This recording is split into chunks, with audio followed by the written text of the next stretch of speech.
Fala, meu povo! Tudo bom com você? Eu sempre falo aqui no canal sobre as inúmeras vantagens de você consumir o entretenimento com a consciência de que aquilo ali não é só uma obra de ficção. Eu sempre falo, não é só um filme, não é só uma série, não é só um livro. São lições de vida, são formas de decisões que você enxerga um personagem seguindo os seus caminhos e acaba definindo dentro de você a forma que você quer lidar com o mundo. É muito mais fácil você ter ali uma maquete de personagens numa vida real em que você meio que direciona suas torcidas sobre a vida daqueles personagens, ele toma decisões às vezes diferentes do que você tomaria e tem consequências às vezes melhores do que aquelas que você imagina. Então é sempre legal você usar essas obras de ficção como se fosse o verdadeiro laboratório da vida. Afinal de contas, todas essas histórias são baseadas em fatos reais,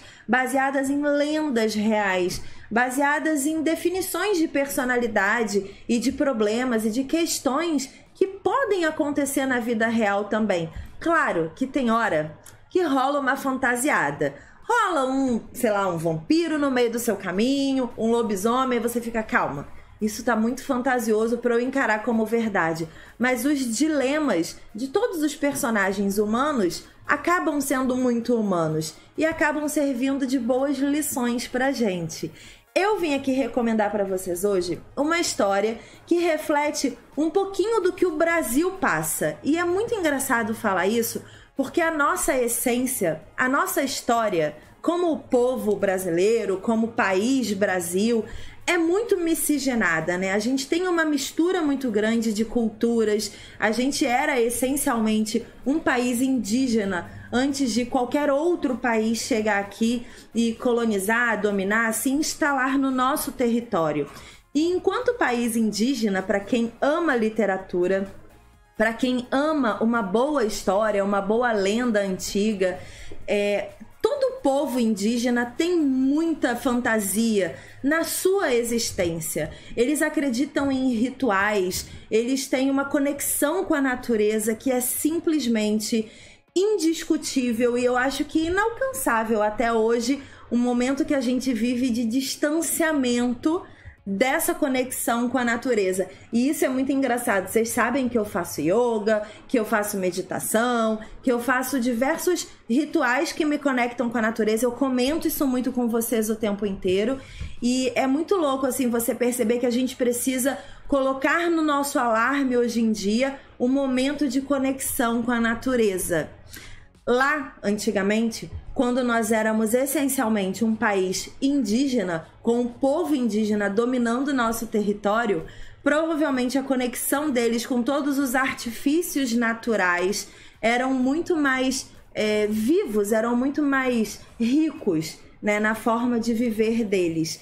E eu queria muito recomendar um livro, que é o livro A Contrapartida, que ele resgata um pouquinho dessa essência indígena do Brasil, de uma forma fantasiosa, afinal estou falando de um thriller, e eles resgatam um pouquinho dessa conexão, um pouquinho dos artifícios naturais que podem ser usados na hora de você definir o rumo da sua vida. Eu acho que você nunca parou para imaginar o quanto que a natureza tem impacto no seu próprio corpo, no seu crescimento, no seu envelhecimento. Os rituais da natureza te ajudam a se manter bem ou mal, dependendo de como você lida com eles. E se você parar para pensar numa história que é um thriller nacional, que fala sobre um homem, que é o Otávio, e ele vive um mundo moderno, de decisões modernas, como, por exemplo, a profissão que ele vai seguir, o quanto de dinheiro ele quer ter na vida dele. Você já parou para pensar nisso? Do quanto que a gente, no mundo moderno, precisa decidir qual é o nosso nível de ambição. Pensa lá atrás, quando não existia dinheiro no nosso território, quando não existiam profissões ricas e profissões não tão ricas assim no nosso território, que os índios que viviam aqui, eles tinham objetivos muito menos ambiciosos comparados com os nossos, mas que para eles, em alguma instância, também eram níveis de ambições diferentes. Por exemplo, você podia querer casar com a filha do grande cacique da tribo, e isso era o máximo de ambição que algum guerreiro da tribo poderia ter. É muito legal você ter acesso a esse tipo de comparação, porque na essência, nós, seres humanos, a gente sempre pesa o que é bom pra gente, o que é ruim pra gente, o que a gente realmente quer pro nosso futuro e o que a gente não faz tanta questão assim de ter. E esse personagem, ele tem uma ambição que vai muito além do que a gente pode imaginar. E por estar em contato com algumas personas na sua vida, eu não posso contar muita coisa porque é muito spoiler, mas ele tem contato durante a sua trajetória com algumas personas que têm determinadas conexões com a natureza, e por conta dessas conexões ele meio que fica roubado na vida, porque aí ele tem determinadas ajudas que fazem com que ele conquiste as suas ambições de forma mística, só que não é místico. Porque quando você pensa no místico, você pensa em algo mágico, em algo sobrenatural. Só que quando você fala de rituais de conexão com a natureza, entendeu? Não é tão sobrenatural assim, porque a natureza tá aí. E se você já andou descalço na grama, você sabe que o seu corpo muda nesse momento. Então, dependendo do que você faz em conexão com a natureza, você pode ter uma certa vantagem nas suas decisões de vida e conquistar determinados sucessos. Porque, caraca, é muito doido isso. Eu tô olhando pro Panda aqui o tempo todo, porque, tipo, se eu disser pra vocês o que acontece, eu estrago a história. Existe um book trailer do livro A Contrapartida, que eu acho que é legal mostrar pra vocês, eu vou mostrar daqui a pouco, porque ele conta um pouquinho do tom da história. E é sempre muito legal enaltecer a nossa cultura. O tom de você ter as raízes indígenas nessa história, de você ter rituais indígenas nessa história, de você ter lendas nacionais, lendas brasileiras, que são baseadas nesse tempo antigo do Brasil em que a gente era só a gente, que a gente era só a raiz, a natureza, que a gente vivia uma conexão muito além do que a gente vive hoje em dia. É muito legal. A gente raramente tem conteúdos assim. Geralmente as pessoas pegam, sei lá, elementos místicos de outros países, elementos místicos do RPG para te contar uma boa história. E eu acho muito bonito quando você tem autores daqui do Brasil incentivando que as lendas nacionais se propaguem de alguma forma, nem que seja através de um thriller que deixa você com taquicardia, querendo saber o que vai acontecer no final dessa história.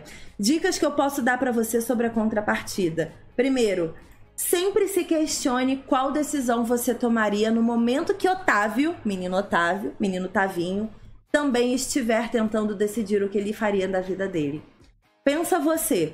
E no momento que você vê a consequência nas páginas do livro, reflita.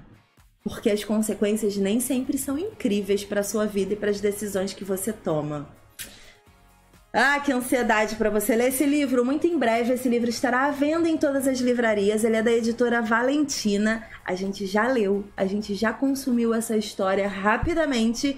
E anota aí então na sua leitura para 2019... A Contrapartida. Agora confere aí o book trailer porque ele é muito legal.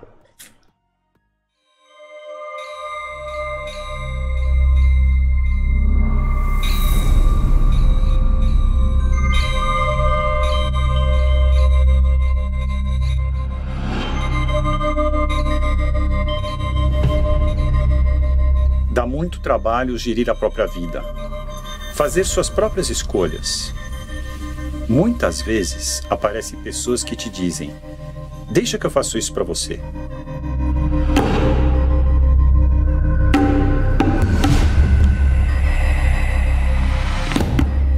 Temos sempre que buscar a nossa essência e jamais aquilo que não nos pertence.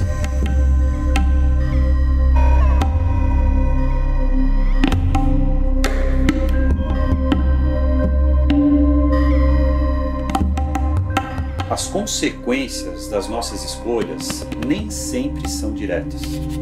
Aliás, a maioria das vezes elas são difusas. são difíceis de se identificar.